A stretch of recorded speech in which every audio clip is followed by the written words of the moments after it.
Hello everyone and welcome to another informative video with EverlastCyber. In today's video, we'll be going through some CMD commands you should know for the CompTIA A+ exam. The first command you should know is the attributes command.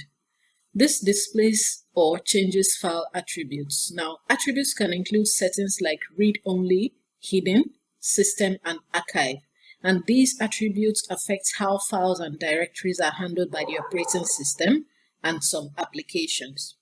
If you take a look at the screen, it lists some of the functions that you can use to change the attributes of files and directories. For instance, R is for read-only file attributes, A is for archive, S is for system file attributes, and so on and so forth. Some examples of how the attribute command is used can be seen on the screen. So to display the attributes of a file, you're going to use the attrib filename.txt command. To make the file a read-only, you use attrib plus R filename.txt, and so on and so forth. To even set a file to hidden and read-only, you use attrib plus H plus R filename.txt. So these are various examples of how the attributes command can be used.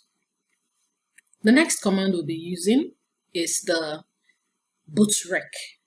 The bootrec command repairs the master boot record, boot sector, or boot configuration data store. It is used mostly in the Windows recovery environment to troubleshoot and repair issues that are related to the master boot record, boot sector, and boot configuration data. This tool is very powerful for fixing problems that prevents Windows from booting correctly. And some of the ways that it can be used can be seen on the screen. So bootreg/fixboot writes a new boot sector to the system partition, and this can fix boot sector corruption or even replace a non-standard boot sector with a Windows compatible one. The bootreg/scanos scans all disks for installations of Windows that are not currently listed in the boot configuration data store. This can be useful for identifying missing installations. Also, the bootreg/fixboot option can be used to write a new boot sector if the boot sector is damaged. For the bootreg/rebuild BCD option, if Windows installations are missing from the BCD store, using the /scanos and /rebuild BCD options will help to identify and add them back to the store. For instance, we can also take a look at a scenario where a Windows system fails to boot and then you receive an error message related to the boot configuration. You can use the following steps to troubleshoot and repair the issue. So first of all, you boot from a Windows installation media and select the repair your computer option. Then you open the command prompt from the Windows recovery environment and run the bootrec commands like the bootreg/fixmbr, bootreg/fixboot, bootreg/scanos, and bootreg/rebuild BCD. These steps that have been highlighted can help you to repair the boot issues and restore your system's ability to boot correctly. The third command you should know is the cd command. This changes the current directory. Cd is short for change directory, and it is used in command prompt on Windows to navigate between different directories in the file system.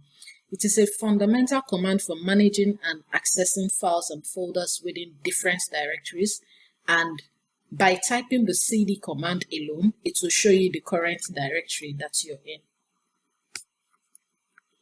You can also use the cd ... to move from the current directory up into the parent directory. The fourth command you should know is the check disk command. This checks the file system and file system metadata of a volume for logical and physical errors. It can be used to fix file system errors and recover data from backed sectors on a disk. This command helps to maintain the integrity of the file system, and it ensures that the storage devices are functioning properly. And it can also be used with various syntaxes to perform various tasks. For instance, using the check disk command with a /f will fix the errors on a disk, and if the errors are found, the check disk command will attempt to repair them. So to do that, we can use this. So check this with the directory and then /F. So you can use the command you see on the screen. The /F will fix the errors on the disk. Using the check disk with the /R is going to locate bad sectors and recover readable information. So there are many other options or parameters that can be used with the check disk command. Like if you use the check disk with the /X, it will force the volume to dismount before the process begins. Also, using it with a /V will display the full path and name of every file on the volume.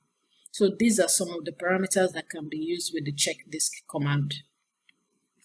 The next command we'll be looking at is the CLS command, and this command clears the screen. So CLS stands for clear screen, and it is used in the Windows command prompt to clear all text and commands from the command prompt window, providing a clean slate. This command is useful for decluttering the terminal view, especially when you want to remove previous output or commands in order to focus on new tasks that you have. The sixth command is the copy command, and this command copies files from one location to another. The copy command is used in the Windows command prompt as well to copy one or more files from one location to another, and it is a basic file management command that allows users to duplicate the files and in some cases combine files. These are the parameters that can be used. So copy and then source and then destination and then options. For source, this is the path and file name of the file you want to copy. Destination is the path where you want to copy the files to. /Y suppresses prompting to confirm if you want to overwrite an existing destination file, while /N uses short file names, and if applicable, it uses this when copying the files. So the copy command is straightforward, but it is powerful for managing files through the command prompt, providing essential functionality for file duplication and manipulation. The next command is the delete or erase. This deletes one or more files, and both of the commands function identically, and either one can be used to remove files, although the delete is more commonly used. Some points to note is that using the delete or erase will delete files permanently. So they do not go to the recycle bin, they are removed permanently from the file system. Now, also note that these commands cannot be used to delete directories. To remove directories, you're going to use an entirely different command. So this delete or erase command is only used to delete files, and once they are used, they delete the files permanently from the file system. So we need to be careful when removing files from the file system. The eighth command is the disk paths, and this manages disk partitions on your hard drives. The disk path command is a powerful command line utility in Windows that is used to manage disks, partitions, and volumes. It provides a detailed interface for configuring storage devices, and it is very useful for tasks like creating, deleting, formatting, and resizing partitions. To see a list of all disks on the system, you can use the list disk command, which will display a list of all the disks on the system. One point to note when using this command is that it can modify disk structures, so an incorrect use can result in data loss. So be sure to always back up your important data before making any changes. The disk path commands are used in the command line interface, and any changes that are made takes effect immediately. So always remember to back up your important data before you make any changes in the disk partitions. The ninth command is the dir command, or the directory command. This will list the files and directories in the current directory, and it is also used in the Windows command prompts to display a list of files and directories within a specific directory. It provides information about the contents of a directory, including the file names, directory names, and some file attributes. Some other ways that this command can be used are when you use the dir/a command. This command will display all files, including the hidden and system files. while the dir/s command will list files in the current directory as well as all its subdirectories. The timed command is a format command, and this formats a disk to use a specific file system. It is also used in the Windows command prompt to prepare a disk or partition for use by the operating system. This command formats the specific volume, creating a new file system on the disk, and it will effectively erase all existing data on the volume. It is often used when setting up a new disk or when reinstalling the operating system. For instance, if you want to perform a quick format of the E drive, you will use the command format the E drive/Q. Q means that it will perform a quick format. Now, this only removes the file table and directory structure without scanning for bad sectors. So we can see the Q command performs a quick format, and it will only remove the file table and directory structure without scanning for bad sectors.